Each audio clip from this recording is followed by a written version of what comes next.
I'm the Associate Dean of the MBA program at Cheung Graduate School of Business.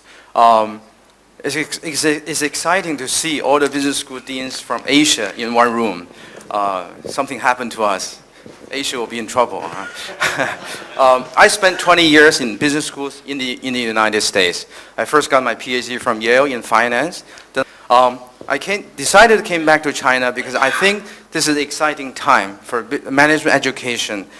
Business MBA program in the US, I think has peaked. And MBA education in Asia is just beginning. The exciting time, the exciting days are yet to come. So it's great that we're beginning at this great moment. I joined CKGSB. Just briefly, CKGSB is an independent business school in China. It was established 10 years ago by the Li Ka-shing Foundation. How are we different from any other business schools in China? The most important difference is we're run by the faculty.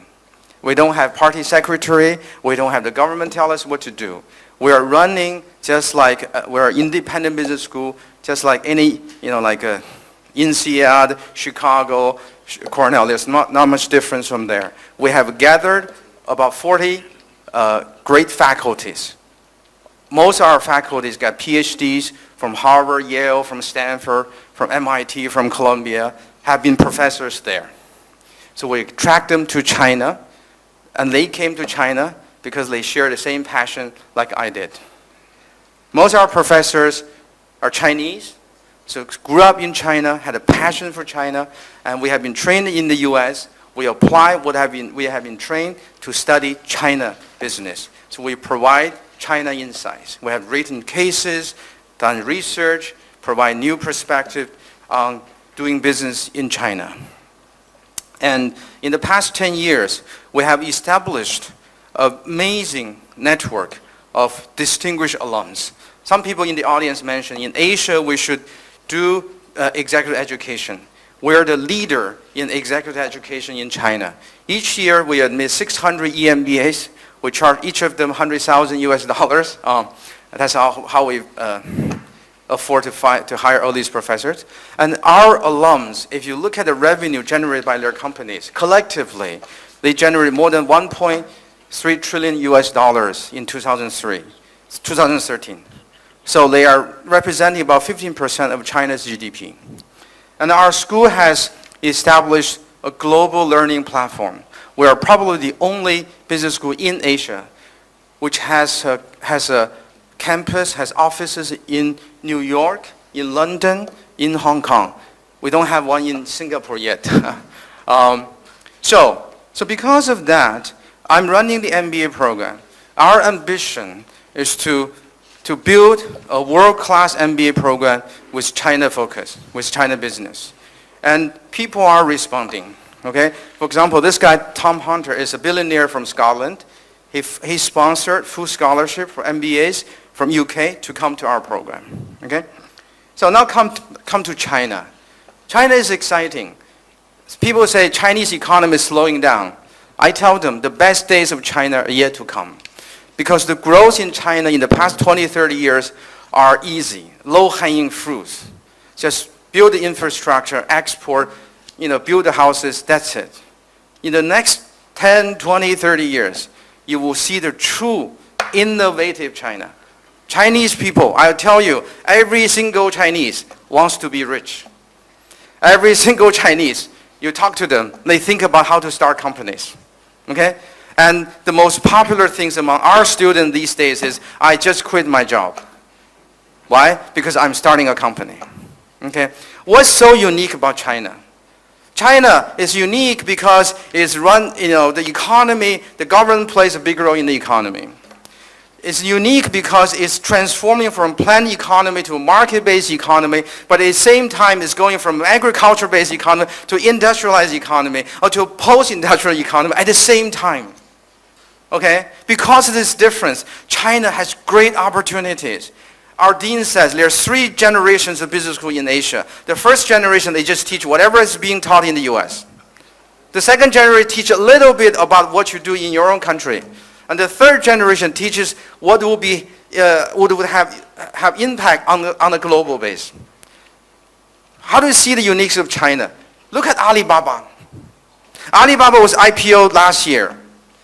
What is the market cap of Alibaba? 200 billion US dollars. What is the market cap of Walmart? 250 billion dollars. Here is a Chinese company, founded by a guy, couldn't get into college. Okay? 15 years, has a market cap of $200 billion. What is the sales, annual sales of Amazon last year? 100 billion. What is the sales of eBay? 70 billion. What is sales of Alibaba? 200 billion. Why? Like Jack Ma said, e-commerce in America is a dessert. It's a main dish in China. Why? Because if you live in the US, shopping is easy. It's pleasant. You drive a car over the weekend, you go to Sam's Club, you go to Costco, you go to whatever. You have the infrastructure already established. But in China, you don't have that. Okay? Shopping is hectic. So what do? You go to, you leapfrog America. You just go, in China, you go, everybody's on the phone.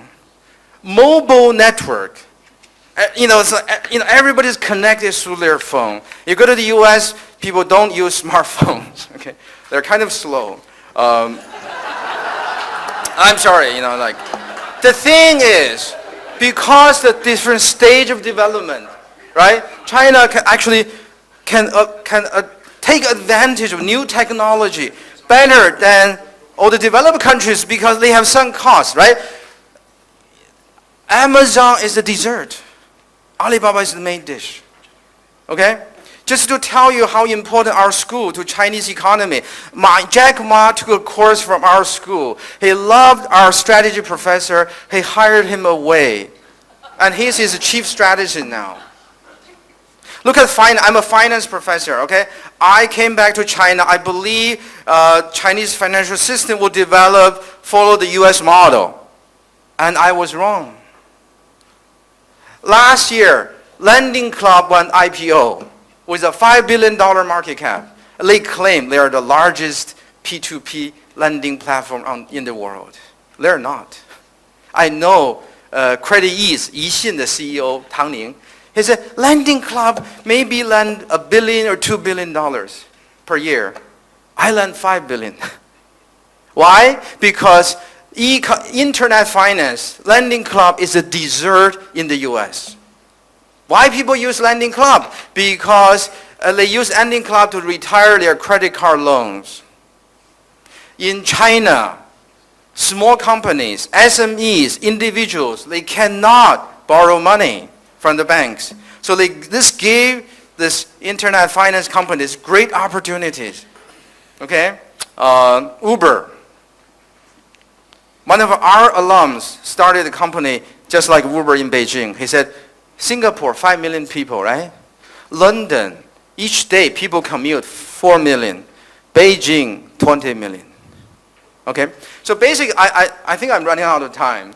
The idea is China is unique. The structure of the economy is unique. We're going through this interesting transition, multi-layer transition. At the same time, the technology is developing.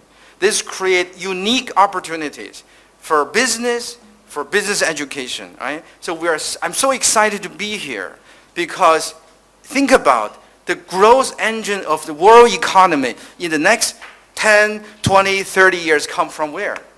From China, from India, from Asia.